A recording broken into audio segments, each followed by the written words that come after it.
Marker.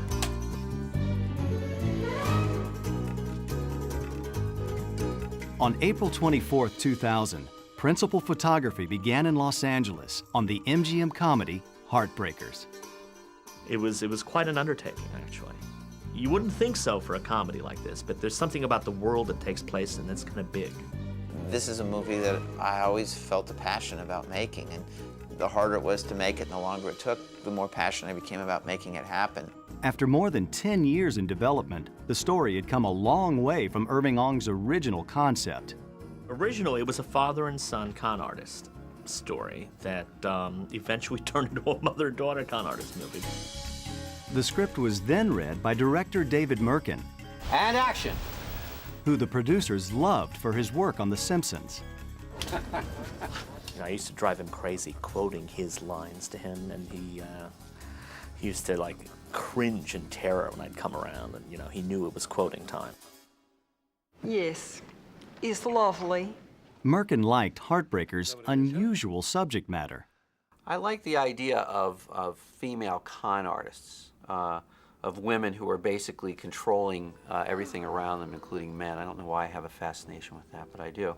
I don't think that you've exactly seen that. I love femme fatale type comedy, and this was a great opportunity to do two strong, sexy women as the main characters. After Merkin had finished his own draft of the script, the movie was ready to be cast.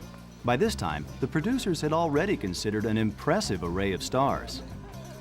Cameron Diaz was in it for a while, and Cher was in it for a while, and Alicia Silverstone was in it for a while, and Angelica Houston was in it for a while. I mean, there was a time in this project where Meg Ryan was discussed as the daughter.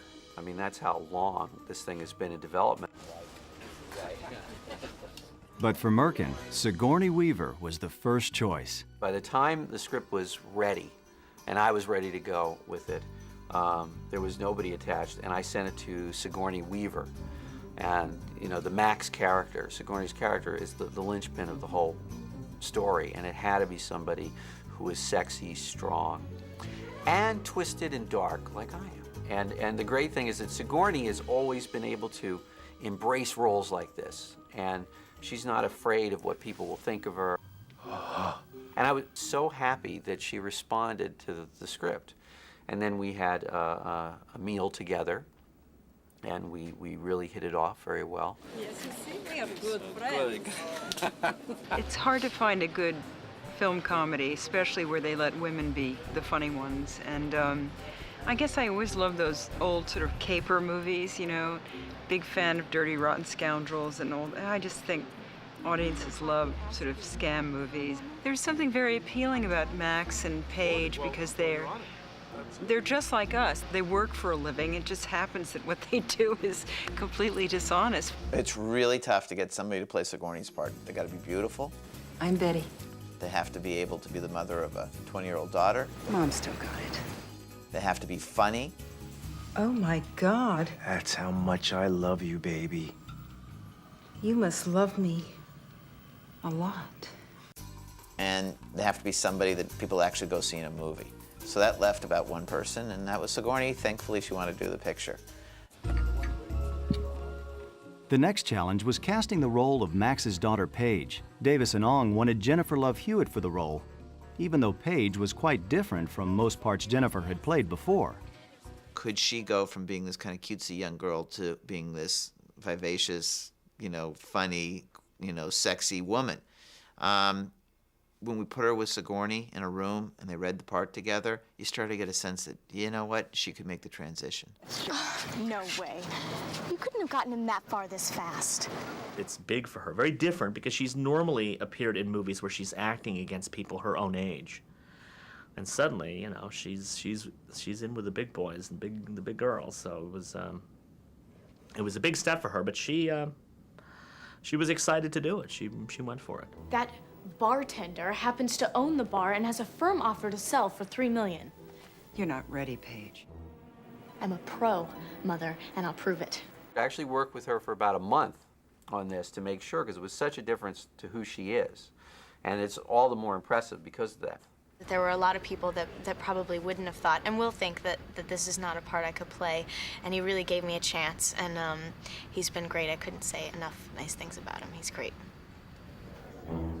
It was Merkin's inspired idea to offer the role of tobacco tycoon William B. Tenzie to Gene Hackman. They're dying.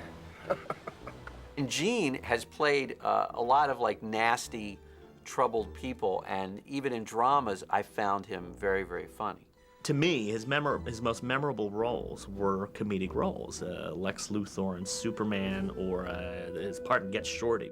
Merkin and Hackman collaborated to make Tenzie as repulsive as possible. And I thought that it would be interesting that if he was addicted to his own product, hopelessly addicted, and he just went from one cigarette to the other, and that his teeth had gone terribly yellow.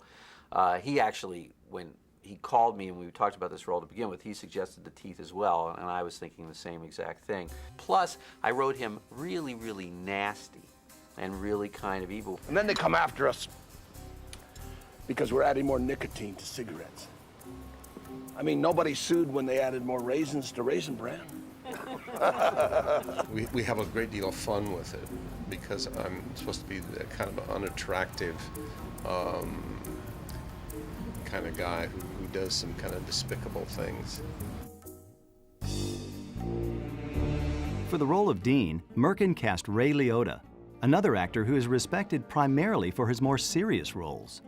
Oh my God, that's great! Congratulations! Great! He has fantastic timing. He's very funny, just the right attitude, and all real. I mean, it's a matter of, not just a matter of being funny, but being funny in a very real, believable way. Oh, you are one sick slut! It was an out-and-out comedy, something that I really haven't done that much of, so I felt very fortunate when Merkin and MGM said that, you know, they wanted me for it. Got it. Marker. Honey? Oh, nothing. Some guys offered me $3 million for the bar in the land. And finally, Jason Lee was cast as Paige's love interest, Jack. I wanted to have an offbeat look and feel for the one nice guy in the film. He's really the only nice guy in the whole movie. And Jason totally came in with the exact right attitude. He's fantastic with comedy. He's perfectly amused at Jennifer's character. And so it gives a great chemistry between the two of them. I like comedy, I watch comedy, I like to be in comedies, and I really like David Merkin, the director. I think he has a good sense of humor about him. And Jason he can inhabit a role. It's his persona that is very, very, very strong, and he could deliver those lines in just that kind of off-kilter kind of way. Look, I'm willing to explore the whole being dominated thing, okay? But let's just take it slow. With the ensemble cast ready to roll, production began in Los Angeles, California. You know, most of this movie, most of this story takes place in Palm Beach, Florida. And shooting permits there are very hard to come by. In fact, they limit filming in that city to something like 6 to 8 total filming days. So we doubled Los Angeles for Palm Beach, Florida, which was a bit tricky. It wasn't just building sets, but making real locations actually match what I think is a very unique-looking place. It didn't take Merkin long to gain his cast's respect and trust. You waited till you're kind of finished with the oh poor me before you took the stuff. Because there's a lot. Oh yeah, let her wait here. Let her wait there. David's been very good about, you know, adding a line or pulling a line out of a scene so that make it work better. Yeah, and it's a combination of head too, but you know how that happens. It kind of goes. And yeah, it's always about trying to make the actors comfortable, because if they're comfortable, that's when you're going to get the best work out of them. That's my method. And Merkin's easygoing manner helped Jennifer Love Hewitt overcome some nerves about her unusual first scene. Oh, congratulations, Mr. C. It was my first 2 days of work. I am attached to his crotch for a good portion of this scene. Because, you know, a giggly, happy girl, she wasn't as in contact with what a amazing killer sexual entity she is. I was in a skin-tight, tiny little dress with like stockings, black lace underwear, garters, like the whole works, okay? And I have to be, hi, it's very nice to meet you, Mr. Leota. Now I'll be attached to your crotch. Hi. Though it's hard to believe, Jennifer feels it took some hard work to play such a sexy character. I'm supposed to be playing somebody who is sexy. Whether I've pulled it off yet or not, the jury has not decided. But she found a good coach in David Merkin. As opposed to Jennifer, I just ooze sexuality. I mean, my every move is seductive and sensuous, and I am able to teach other people how to behave in this way so that, you know, no one can resist you. He'll start to walk like the way he wants me to walk, and I'm like, you want me to walk like that, you know? He's like, no, the better version.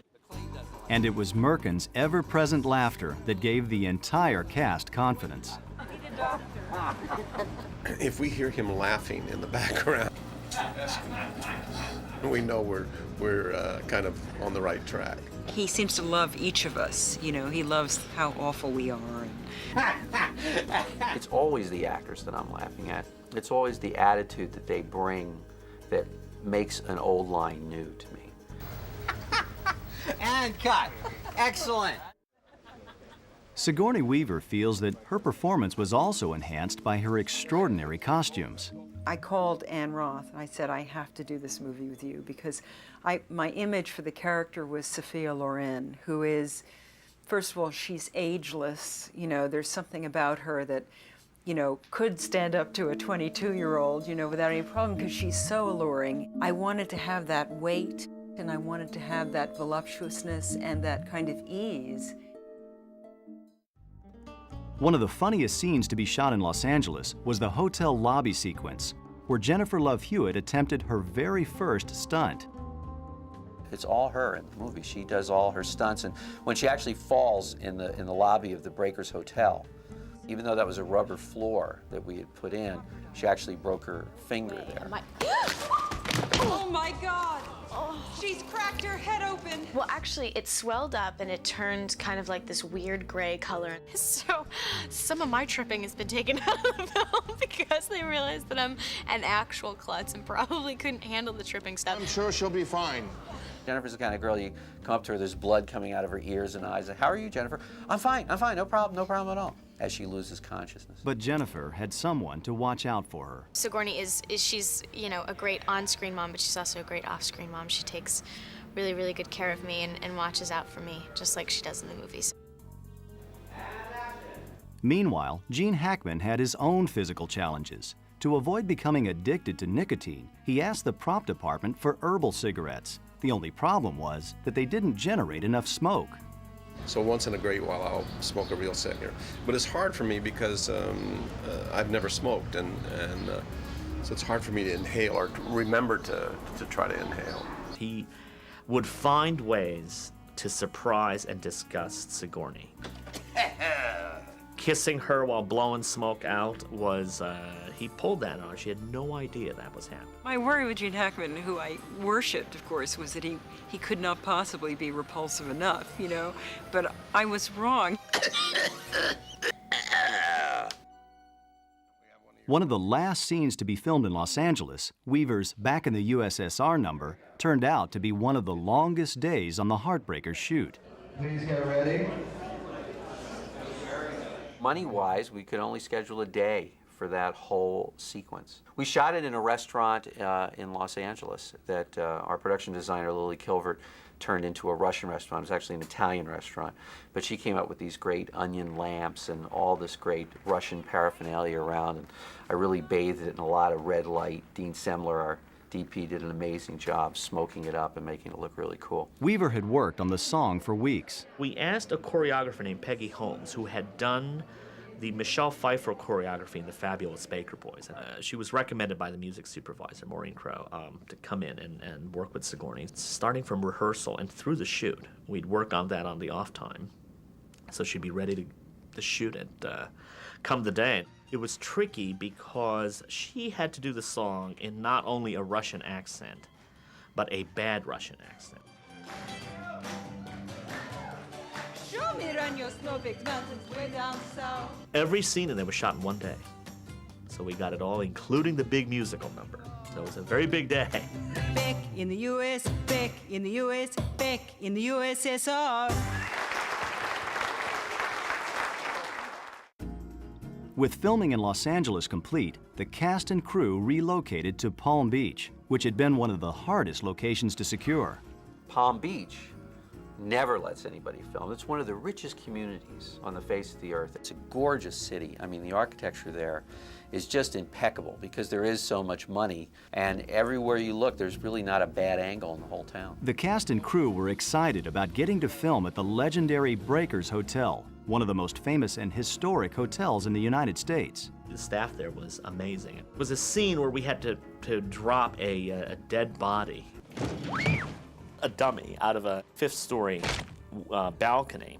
And every time you drop it, you got to bring it back up the elevator. And I was helping out and bringing this dummy up and down. And you know, any other hotel would have thrown us out. I don't know that the guests knew exactly what was going on. So you got this guy running around with what looks like a corpse in a sheet. No questions asked, and they were very, very nice to us. Florida also gave Sigourney Weaver the chance to try something she doesn't do in her hometown of New York City. Now, Sigourney is a hardcore New Yorker and does not often drive and was very, very nervous. Her driver, Charlie Ramirez, and I took her out to some empty parking lots with the picture car, the Mercedes, so she could practice swerving this thing around, and she really got into it. And you realize that she has amazing driving skills. Perfect.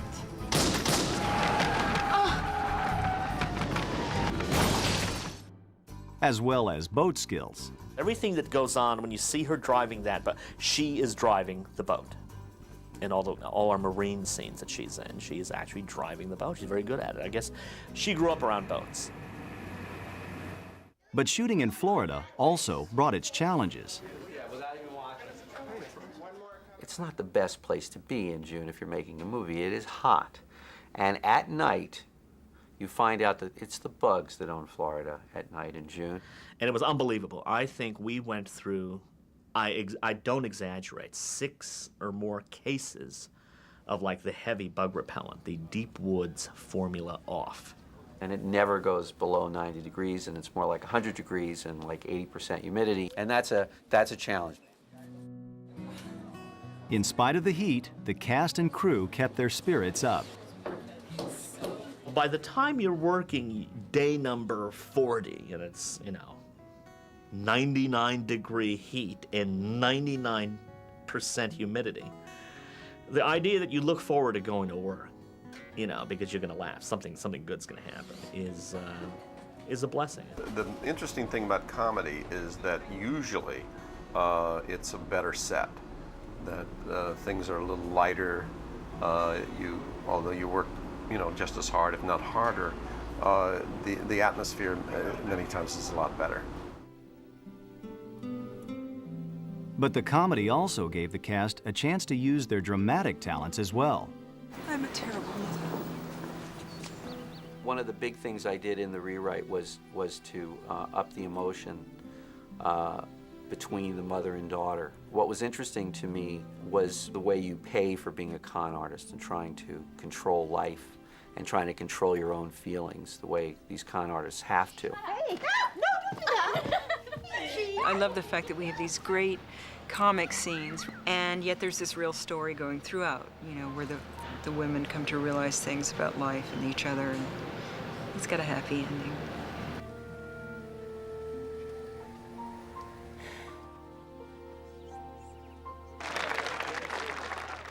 Paige realizes that you can be on your own and you can be an adult without having to throw your mom out of your life.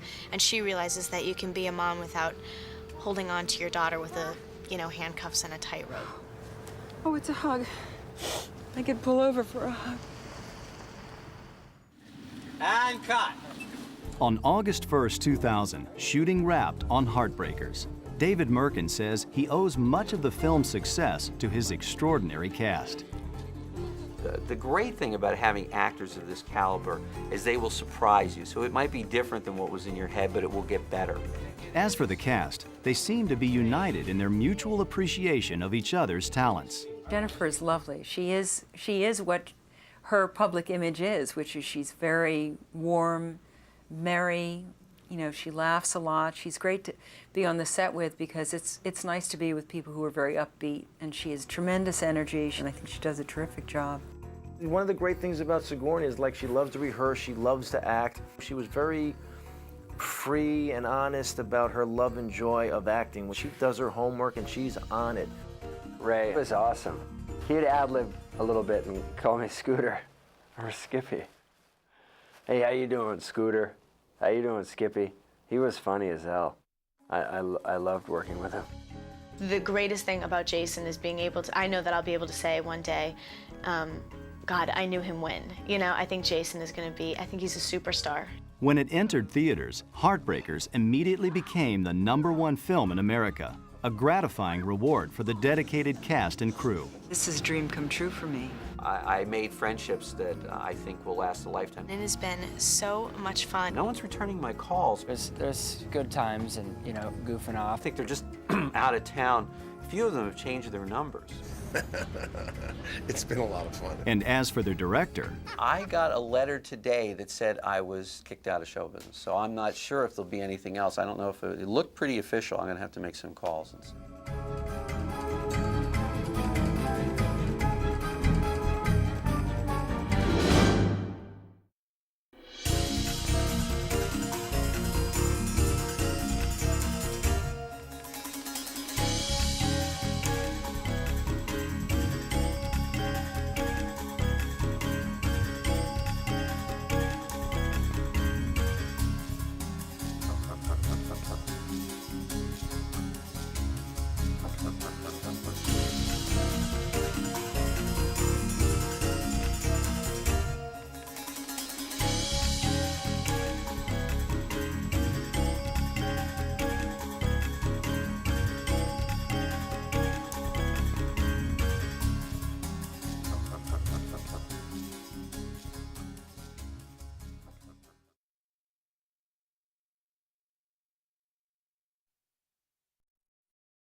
Heartbreakers is a physical, sexy comedy.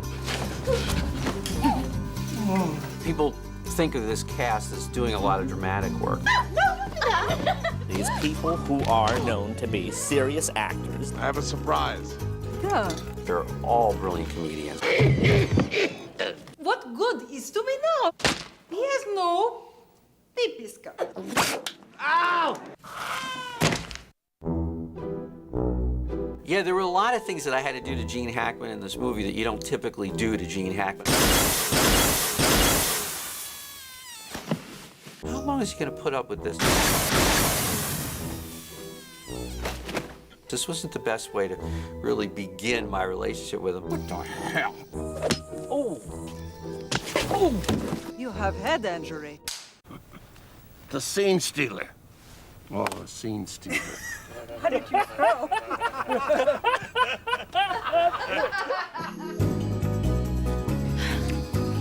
You never know. Are they gonna not use their tongue? Are they going to use their tongue? Those are not the matters the male penis ponders. I'm usually, just off camera with a big bullhorn going, tongue, more tongue. I'm not going to use my tongue. I believe that it should be tongue. You have to keep eating mints. Altoids are flying.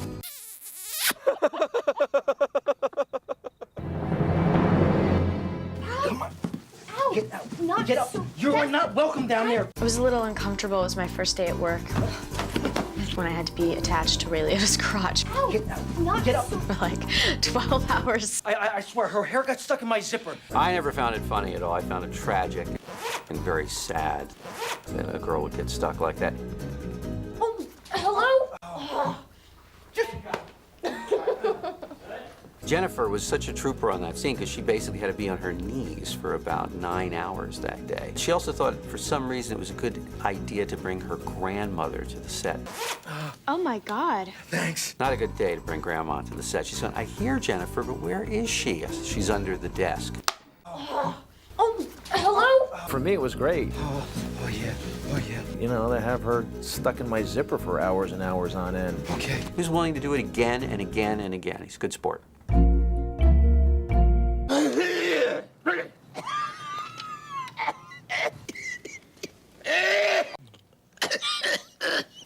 He lit one up, and he did a Beetlejuice. It was one of these. He lit one up.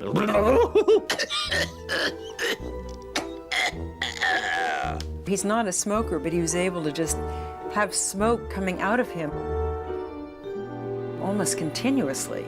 Anytime you asked him, he would kill himself for you. When she gives him the CPR, he should be, you know, the last puff of smoke should come out of his mouth. She came up and she just knew how funny it was, and she just couldn't hold it together anymore. Should I take less? Mark? And action. Are you mixing medications? Jesus. Marker. She burns off thousands of calories a day giggling. We always had the giggles. They went so quickly from kissing to just laughing. And cut. And you start getting really giddy. Marker. And she laughs like that. You can just look at her wrong and do that. And she'll go, and start laughing for 30 minutes. It hurts me to screw around with people's feelings, doesn't it? Not as much as this. Oh! In Love Hewitt's honeymoon suite, when Ray comes in, she sort of gives him a right hook.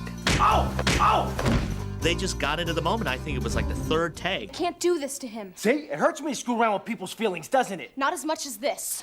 Oh! Oh, God. I think I really hit him. She saw Goodfellas, and you know, she thought, okay, this guy thinks he's tough. I'm gonna have a moment where I'm gonna take this guy down. I'm gonna become a legend.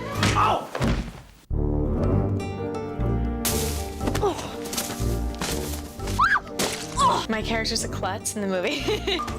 She goes for it, and I think the first take, there's this kind of ouch. And I actually broke my finger. She gets a little brace. She's walking around, you know, like this. I damaged Jennifer Love Hewitt in my insane quest for perfection. A stunning work by Fyodor Turgenev entitled Form in Repose. We called him Snappy. Snappy had to have a modular member that could snap off and be reattached and snap off again. Oh my God! You can't keep breaking a wank like that without really hurting the door frame. We had to break probably about 17 penises. I know I can satisfy you if you'll just let me try. Piss off, Leo. Shut up, junior slut! What are you, a fucking cop? So I'm not that big on homicide. Ray Liotta. Get all the fish. A very, very scary man. Got it. Who I would never say anything negative about. What do you want, baby? I'll do anything. Kiss my foot and apologize. I'm sorry. We tied up Ray Liotta. Housekeeping, you want your bed turned down? No, lady! You know, I've been cleaning this room for 3 weeks, and so far, no tip. Fine, there's 20 bucks in my pants over there. 20? How about I sit on your kinky face for a while you think about that? Ray actually wanted realism. They wanted the maid actually to sit on his face. It's more like it. But we couldn't allow that to happen because we'd have insurance issues. I had various lines I wanted her to say. I'll snap your kinky white ass with these towels. I'll snap your kinky.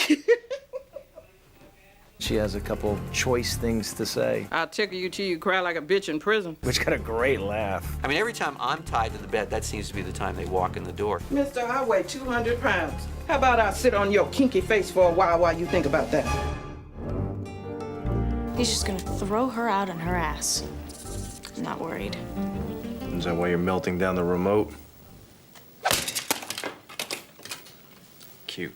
As a director, you want to get as close to hurting your actors without hurting them. Is that why you're melting down the remote? Cute.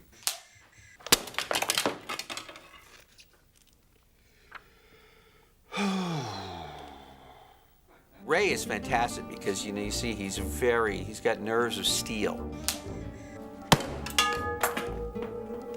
Cute.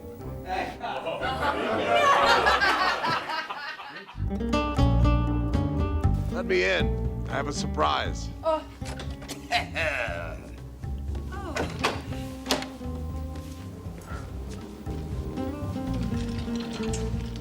Oh, my. Completely restored.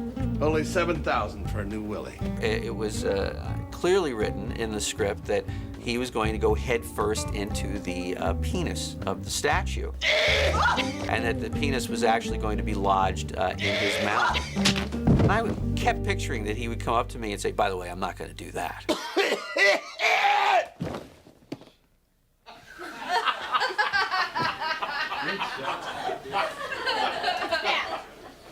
Marker? Uh-oh. Came off great. That's a little pun there. Yeah, it did. Always something in your mouth. So even in death, he can't help but have a phallic thing in his mouth.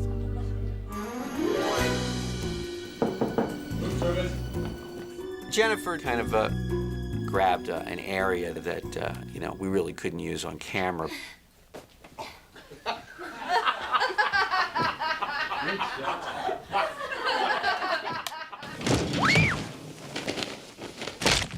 Sometimes we used a stand-in, dead body. It looks very disconcerting because he's playing dead in such a wonderful way, and then suddenly the legs come up and move.